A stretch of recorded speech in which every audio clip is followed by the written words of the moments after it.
Greetings, my name is Michael Miller. This is a Michael Miller Pilates trademark, Michael Miller trademark training video out to you because you're watching. Thank you and welcome. It's meant for Michael Miller Pilates licensed affiliates, the core and core, and anyone interested in surviving and thriving as a Pilates instructor.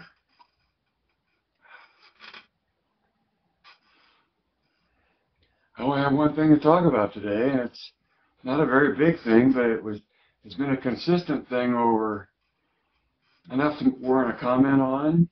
And the title to this is, where are your hands when you articulate the foot in the tree? And usually I mean that on the reformer, but wherever you do the tree, the ladder barrel, the floor, across the Cadillac, wherever, however. But there's a pattern in doing the tree that are a series of stretches where you first articulate at the knee, and then you articulate at the ankle, and then you articulate at the hip, I guess I would say, because you're trying to hold vertical with hips, shoulders, and ears.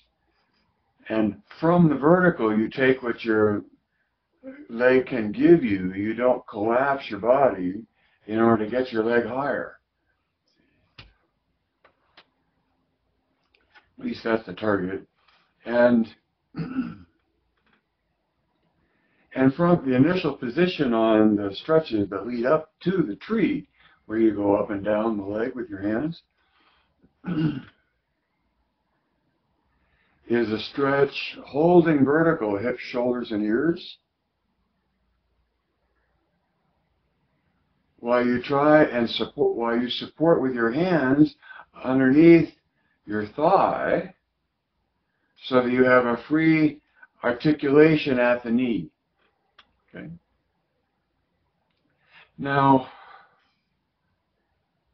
where I step into a question of evaluating, not saying one's right or the other, even in my own preference and the way I do it, but in the doing of the articulation of the foot, there's holding onto your ankle while the foot articulates, followed by midline, 90 degrees, rotation one way, rotation the other, right?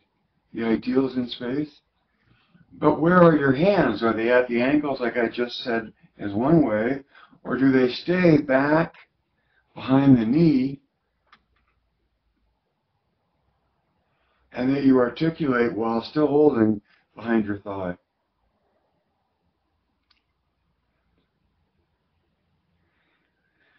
And from a whole body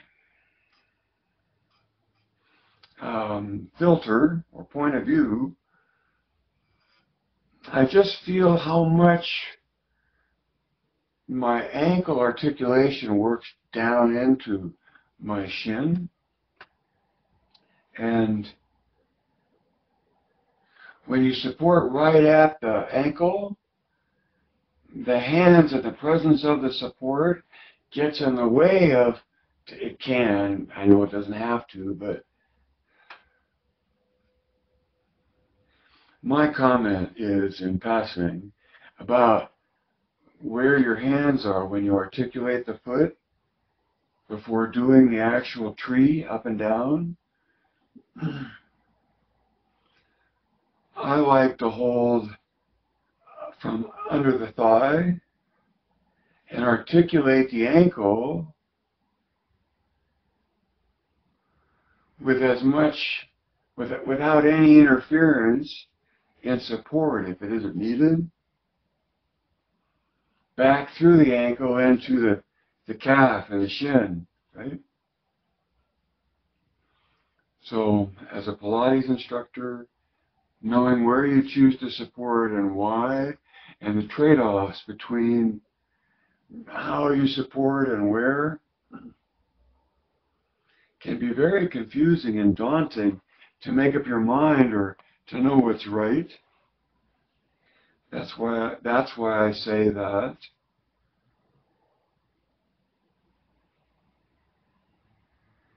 if you have any sense of the ideal nature within Joe's original work, and whatever you do in some way harmonizes with, or is in tune with, or mirrors or resonates with Joe's original stuff, whatever that may be and however you may interpret that to mean, to some extent that's Pilates because it's resonant to something you can identify. Now if you want a definition of the ideal of the original work according to MMP, then you would know that uniform eccentric loading flowing through progressive patterns of movement is the definition of the ideal. Because you can see that in the original work, those things. And it's not a in total thing, it's just a definition by a point of view as to what it's talking about.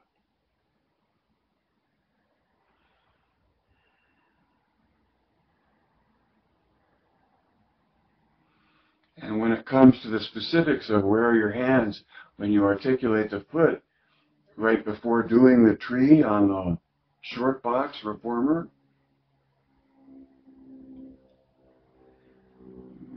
for me, I'm talking about this because the norm is to hold at the ankle or past the knee and articulate the ankle with support between knee and ankle, further away from center.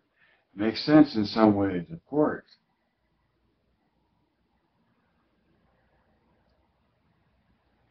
Lately, I really like the articulation that happens further away from the ankle by not imposing support where it's not needed. Of course, you could say that out there you have tension between arms and legs that allows you to go deeper in your hips.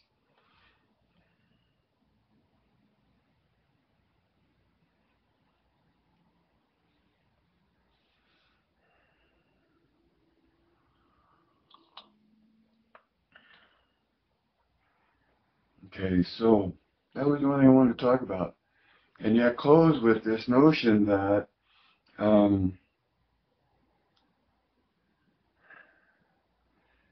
this reminder, I guess, that doing Pilates is conditioning. And the nature of this conditioning is that it's routine. And that the maximum benefit that comes out of it is from engagement in a routine of performance of what is familiar. Now hopefully the more capable you are, the more familiar you can be with literally doing the actual exercises. But the choreography itself points to the importance of choreography at all.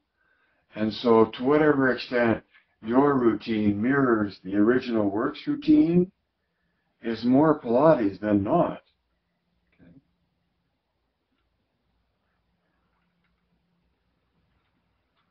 And to whatever extent we all have routines that facilitate our survival and going through life, right? How we dress, how we eat, how we believe, how we practice, our beliefs, our conditioning.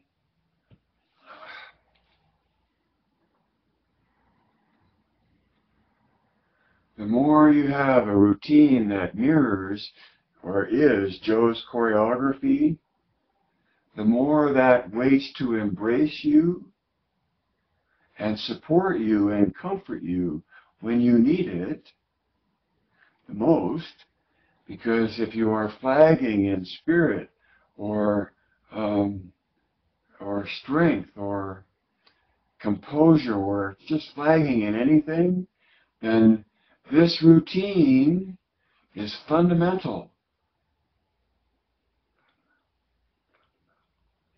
I had another word, fundamental.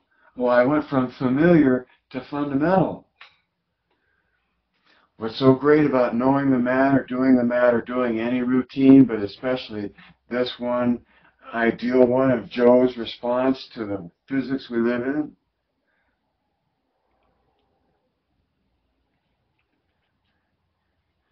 The more familiar you are with the performance of your routine, and the more you have a routine, the more the routine will keep you in the performance of the routine and the embrace of the familiar and engaging in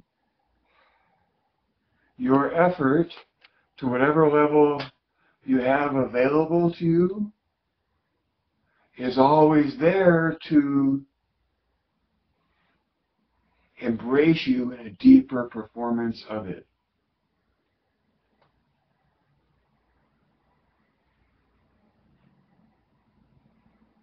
Three times. Once, say you've been there. Twice to apply yourself. And the third time for art.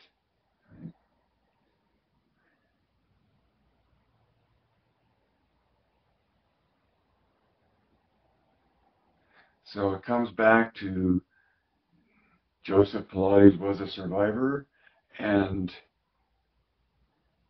his method is survival training.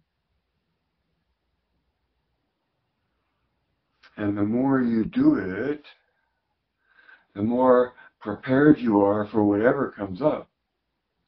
Not only in your response to whatever comes up, but your ability to condition within the environment of whatever comes up. You don't need much room to do the mat. Okay. Life can't live forever. Read between the lines, see behind the curtain, add two and two, direct your thinking. Geist.